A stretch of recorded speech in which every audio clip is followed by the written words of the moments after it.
Shalom Bapak Ibu. Puji Tuhan pada pagi hari ini kita bisa belajar bersama-sama akan kebenaran firman Tuhan. Bapak Ibu, tema kita pada pagi hari ini sesuatu hal yang mungkin beberapa di antara kita ini adalah hal yang mungkin mudah untuk kita lakukan. Tetapi juga di sebagian orang mungkin ini juga adalah hal yang susah untuk dilakukan di dalam kehidupan kita sehari-hari. Nah, tema kita pada pagi hari ini yaitu teachable. Teachable adalah sesuatu sikap hati seseorang yang mau diajar, mau mendengarkan. Seseorang di mana ketika seseorang yang teachable ini adalah sikap hati yang terbuka untuk menerima pengajaran, baik itu dari Tuhan, dari Allah melalui kebenaran firman-Nya, maupun dari orang-orang di sekeliling kita dan juga dari pengalaman hidup kita.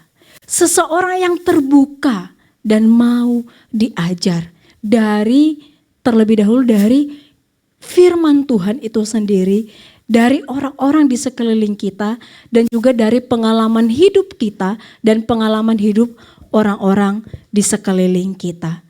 Bapak Ibu, artinya bahwa seseorang yang mau diajar dan mau mendengarkan.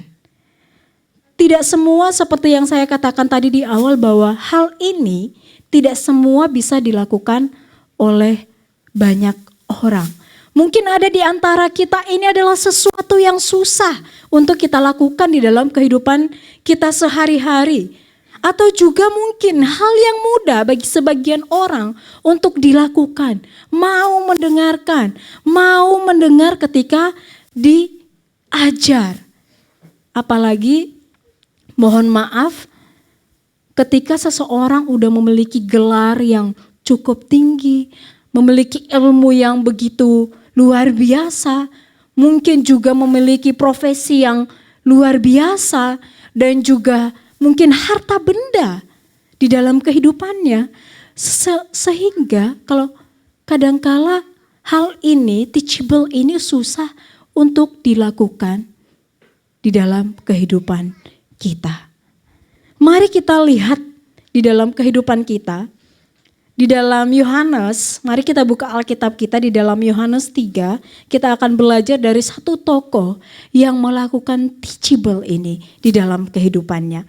Mari kita buka di dalam Yohanes 3, ayatnya yang pertama, sebenarnya ini sampai ayat 21, tetapi kita tidak akan fokus dalam pengajaran atau persoalan yang terjadi di dalam bagian ini. Kita akan lebih belajar dari pribadi satu tokoh yaitu Nikodemus. Jadi kita akan baca dalam Yohanes 3 ayat 1 sampai ayatnya yang ke-10 saja. Sudah dapat Bapak Ibu? Amin. Baik, kita akan baca secara silih berganti. Yohanes 3 ayatnya yang pertama saya akan memulainya. Percakapan dengan Nikodemus. Adalah seorang Farisi yang bernama Nikodemus, seorang pemimpin agama Yahudi. Bapak Ibu?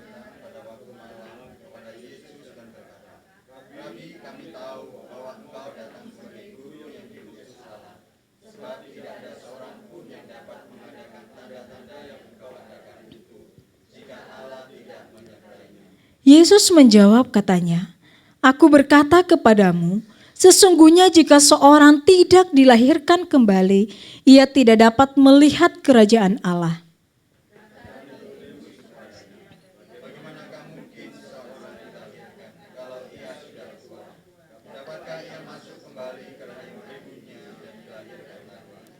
Jawab Yesus, "Aku berkata kepadamu, sesungguhnya jika seorang tidak dilahirkan ke dalam..." Jawab Yesus, "Aku berkata kepadamu, sesungguhnya jika seorang tidak dilahirkan dari air dan roh, ia tidak dapat masuk ke dalam kerajaan Allah."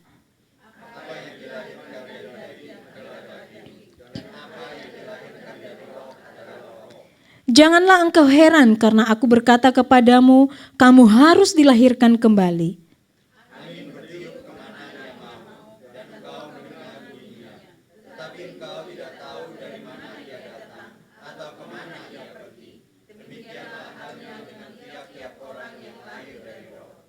Nikodemus menjawab, katanya, bagaimanakah mungkin hal itu terjadi?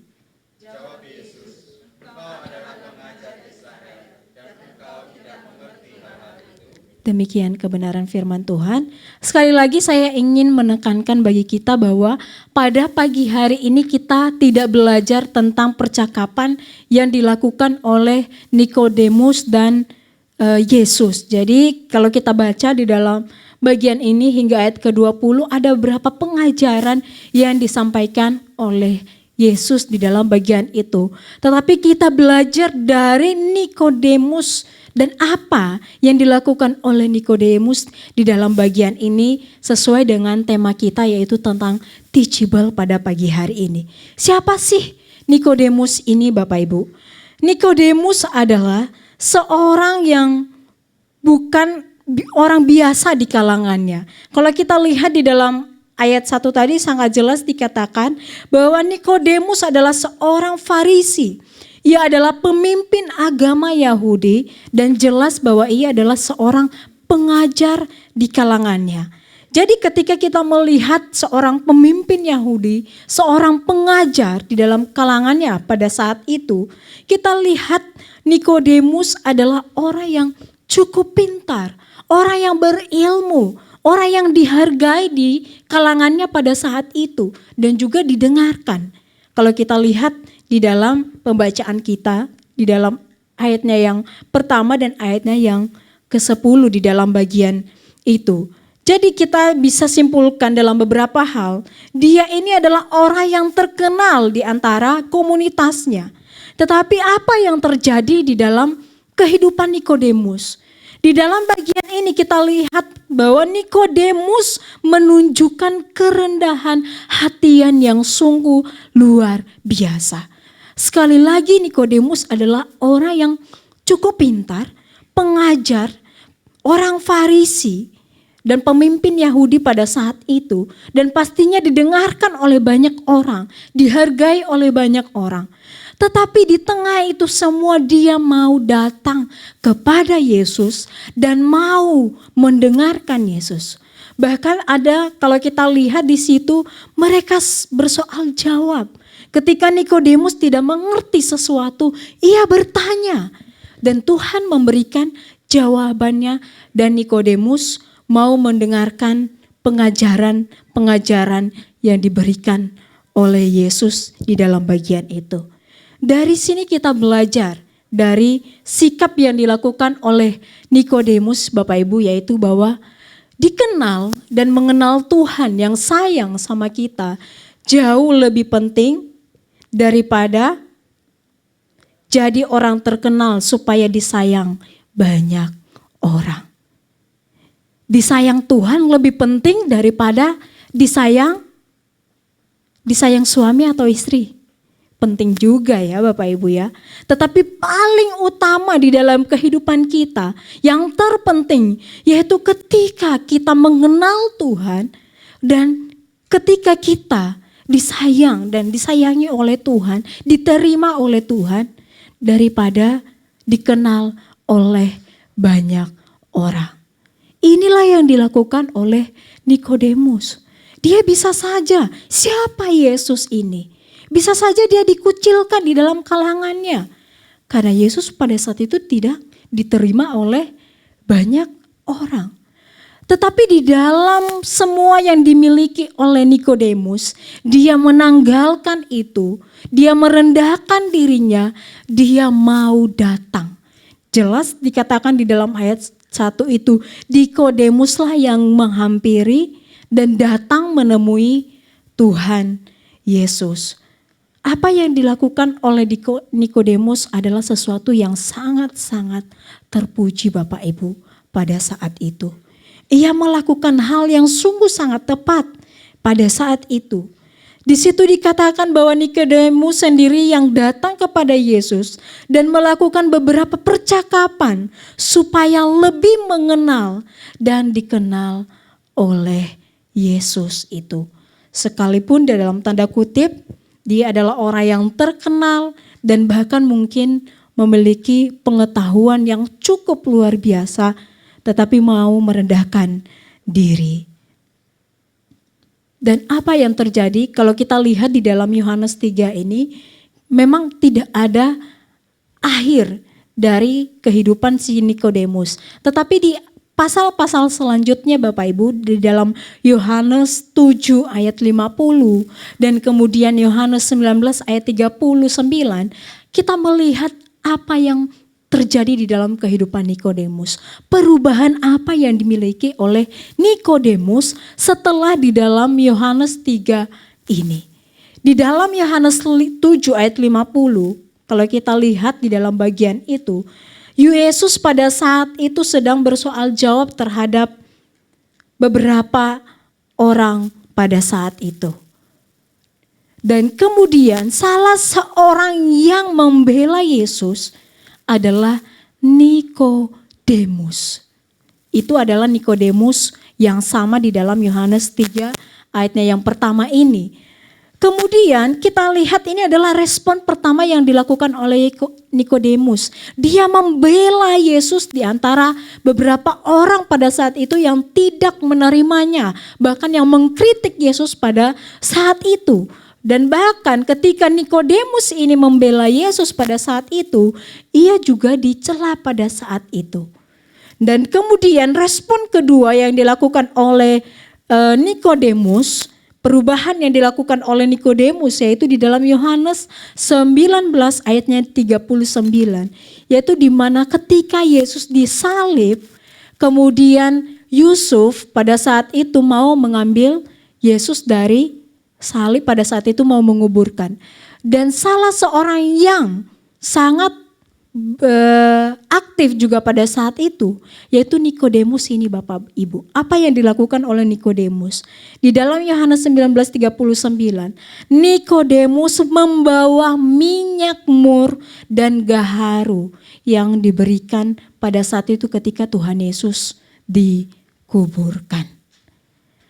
Dua respon yang dilakukan oleh Nikodemus menunjukkan perubahan dan ia menerima Yesus di dalam kehidupannya.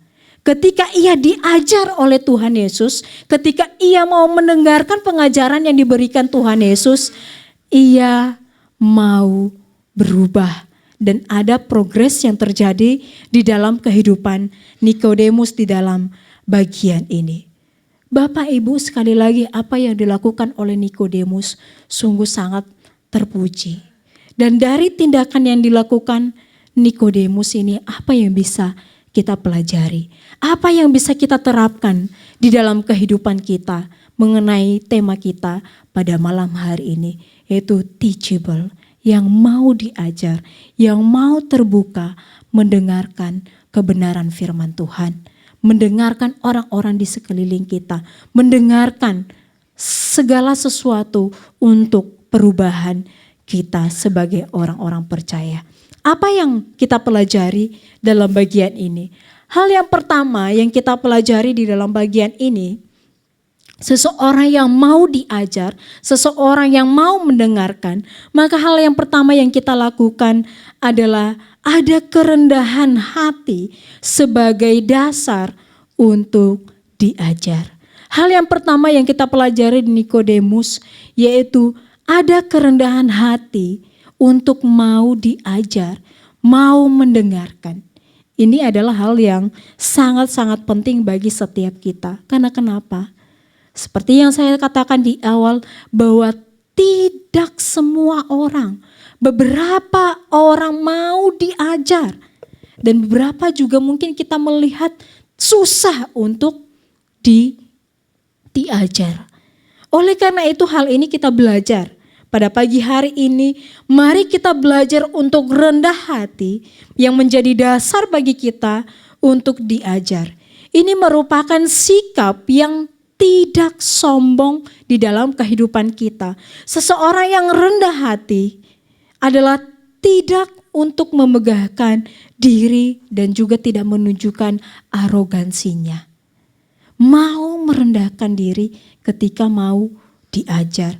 Mau merendahkan diri ketika diingatkan, mau merendahkan diri ketika ditegur, bahkan mungkin melalui kebenaran firman Tuhan. Oleh karena itu ketika firman Tuhan mengingatkan kita, berkata-kata di dalam kehidupan kita, menyinggung perasaan kita, janganlah kita menunjukkan kemarahan itu. Janganlah kita menunjukkan arogansi dan sikap sombong itu. Tetapi mari kita rendah hati. Ketika firman Tuhan menyinggung perasaan kita, maka bersyukurlah. Berarti kita diingatkan. Bersyukurlah firman itu mau mengajar kita. Bersyukurlah Tuhan mau mengingatkan kita. Berbicara lewat kebenaran firman Tuhan. Ketika ada orang-orang di sekeliling kita mengingatkan kita, menegur kita. Bahkan mungkin yang jabatannya di bawah kita. Yang mungkin juga kekayaan yang kita miliki di bawah kita. Dan profesi yang kita miliki mungkin orang yang menegur kita itu di bawah kita. Maukah kita mau mendengarkan perkataan mereka? Maukah kita mendengarkan mereka yang mungkin tukang sapu, yang mungkin satpam, yang mungkin juga para penjual-penjual di sana ketika mereka mengingatkan kita? Maukah kita mendengarkan apa yang mereka katakan? Bapak Ibu, Nikodemus memiliki segalanya. Ia bukan orang biasa, tetapi mau mendengarkan Yesus yang dianggap sebagai tukang kayu pada saat itu. Orang yang dianggap rendah, keluarga dari yang kurang kaya, kurang memiliki apapun, tetapi mau merendahkan dirinya dan mendengarkan ajaran Kristus. Kerendahan hati bukan menjadi kelemahan bagi setiap kita, melainkan keadaan pikiran yang menyenangkan Allah. Sekali lagi, kerendahan hati bukanlah menjadi kelemahan, melainkan keadaan pikiran yang menyenangkan Allah. Mari kita garis bawahi ini. Seseorang yang rendah hati, pada saat itu ia menyenangkan hati Allah. Ia menyenangkan Allah di dalam kehidupannya. Karena kenapa? Inilah yang diinginkan Tuhan di dalam kehidupan kita. Inilah yang Tuhan inginkan dan mau ajarkan di dalam setiap kehidupan kita sebagai orang-orang percaya. Oleh karena itu, sekali lagi saya ingin mengingatkan kita. Pernah enggak kita, mari kita koreksi diri kita. Kita menganggap remeh orang-orang di luar sana ketika mereka mengingatkan kita. Kita tidak mau mendengarkan ketika mungkin karyawan kita menegur kita, mengingatkan kesalahan kita. Atau mungkin keluarga kita tersinggung dengan perkataan mereka yang bertujuan untuk mengingatkan kita menjadi lebih baik. Pada pagi hari ini kita diingatkan kembali bahwa marilah kita menjadi rendah hati yang mau diajar dan mau mendengarkan siapapun itu. Terlebih melalui kebenaran firman Tuhan. Bapak Ibu, seorang bapak gereja yang bernama John Calvin pernah berkata demikian. Kerendahan hati adalah fondasi dari semua kebajikan dan itu harus menjadi sikap dasar kita saat mendekati Allah dan firman-Nya. Ketika kita mau mendengarkan kebenaran firman Tuhan, ketika kita mau bersekutu dengan Tuhan juga, yang diinginkan Tuhan adalah kerendahan hati yang dimiliki oleh hamba-hambanya.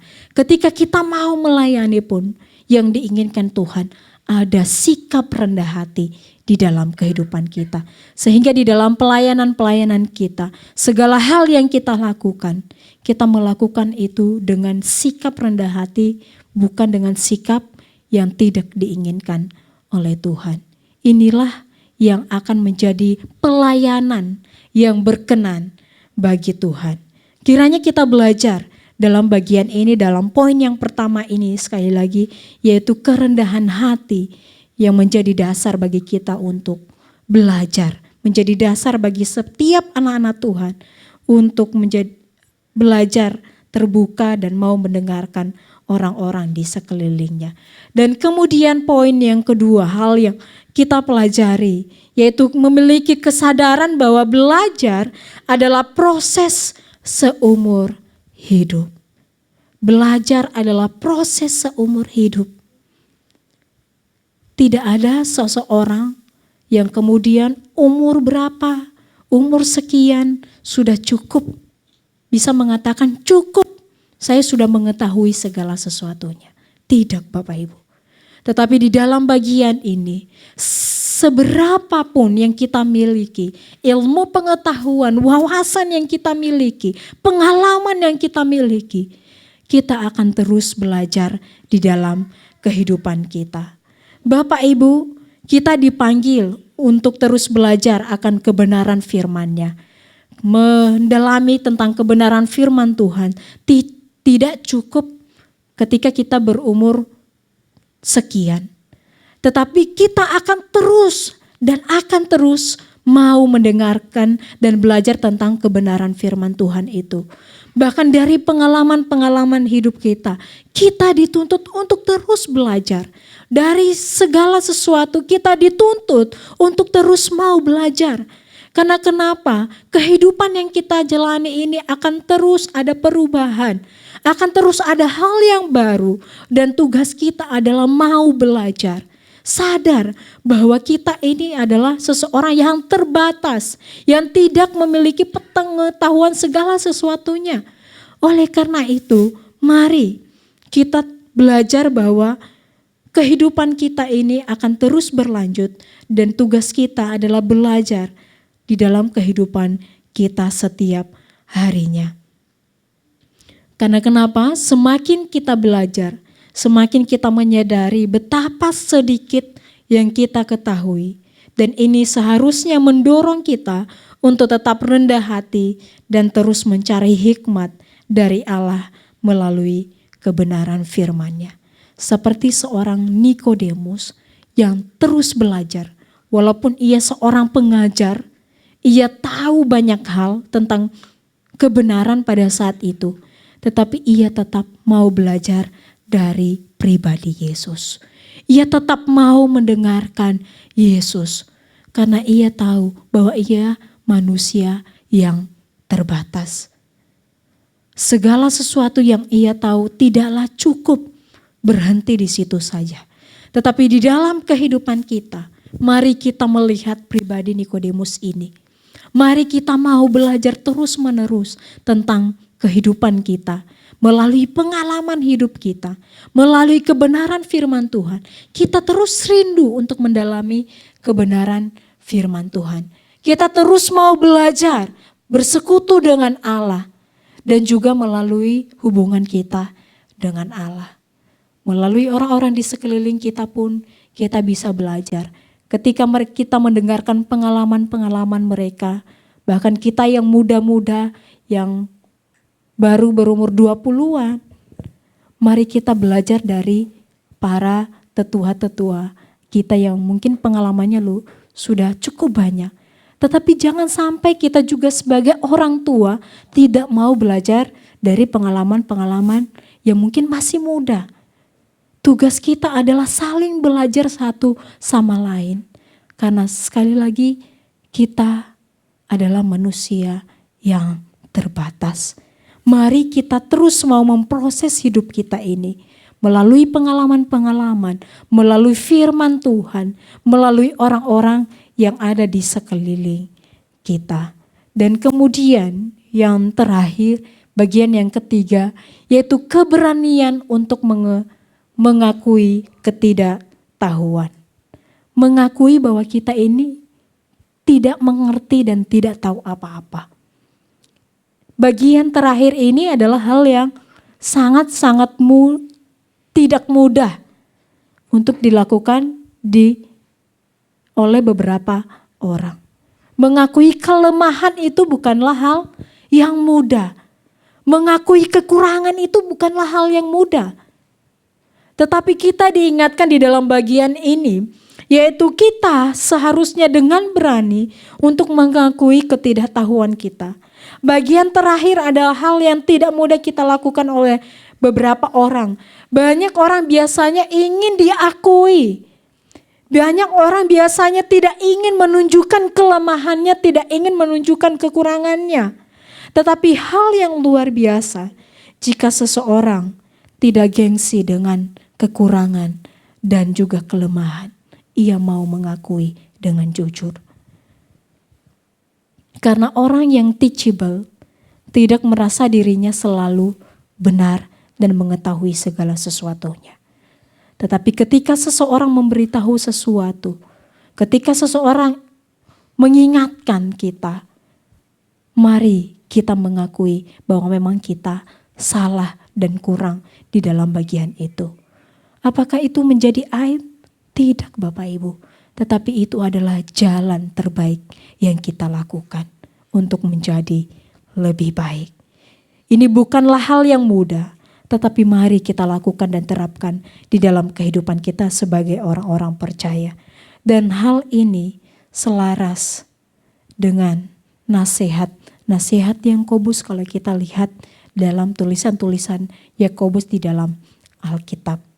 Oleh karena itu di dalam 3 poin yang kita pelajari dalam bagian ini pagi hari ini, yang pertama tadi adalah kerendahan hati sebagai dasar untuk diajar, dan kemudian poin yang kedua adalah kesadaran bahwa belajar adalah proses seumur hidup, dan kemudian yang terakhir keberanian untuk mengakui ketidaktahuan kita sebagai orang-orang yang terbatas. Mudah diajar adalah kunci untuk berjalan lebih dekat dengan Tuhan. Sekali lagi, mudah diajar adalah kunci bagi setiap anak-anak Tuhan untuk mendekatkan diri dengan Tuhan. Karena seseorang yang mau diajar, maka ia akan mendengarkan kebenaran firman Tuhan itu. Mendengarkan orang-orang di sekelilingnya, apapun jabatannya, apapun profesinya, ia akan dengan sungguh-sungguh mau mendengarkan mereka. Di manakah posisi kita saat ini? Dan apa yang sudah kita lakukan selama ini? Sudahkah kita menjadi seseorang yang teachable atau belum? Kalau masih belum, mari kita belajar pada pagi hari ini. Dan kalau memang sudah, mari kita terus pertahankan itu di dalam kehidupan kita sebagai anak-anak Tuhan. Mau diajar atau tidak, mari kita terus melihat ini di dalam kehidupan kita. Biarlah kiranya kita menjadi pribadi-pribadi yang mau diajar, mudah diajar, dan mau mendengarkan. Orang-orang di sekeliling kita mau mendengarkan Tuhan, mau mendengarkan kebenaran firman-Nya. Sesakit apapun itu, mari kita ingat bahwa kita ini adalah orang-orang yang mau diajar. Oleh karena itu Bapak Ibu, orang yang mau diajar dan mau mendengarkan adalah orang yang bijaksana dan orang yang penuh hikmat. Dengan demikian kita membiarkan Roh Kudus membentuk kita lewat firman-Nya, lewat sesama, bahkan lewat pengalaman hidup kita, sehingga kita bertumbuh dan menghasilkan buah dan menjadi serupa dengan Kristus. Semua yang kita lakukan, semuanya akan dikembalikan untuk hormat kemuliaan Kristus. Mari kita menundukkan kepala.